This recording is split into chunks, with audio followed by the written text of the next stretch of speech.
This time we're running dyes and not DNA.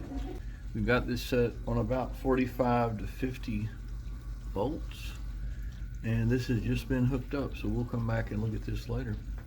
So you all did the perfect gel run because you picked all the colors that match. You've got this color, you've got the middle color, and you've got the front color, all of them.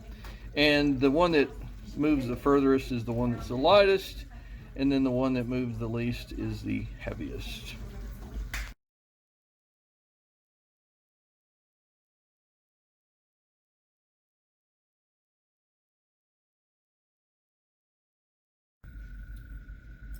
This is a pretty decent pipette job on the dye run, and the far right is the unknown.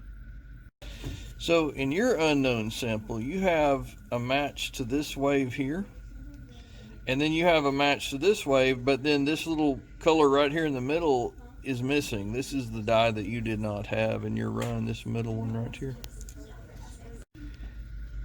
This one is pulling apart really fast. This Explorer dye is separating rather quickly, isn't it? Except in this case, we don't have the one to match this one because we don't have enough slots. So this dye is in someone else's run. Look at the distinct bands in this run right here. It's pretty obvious that the unknown has this one and then the one that they didn't run. That's cool.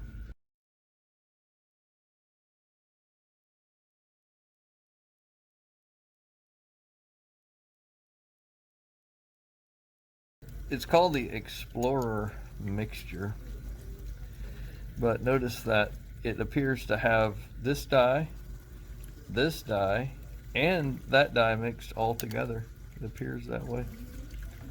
I got the red, purple, and yellow one, and so did these people. That's pretty cool.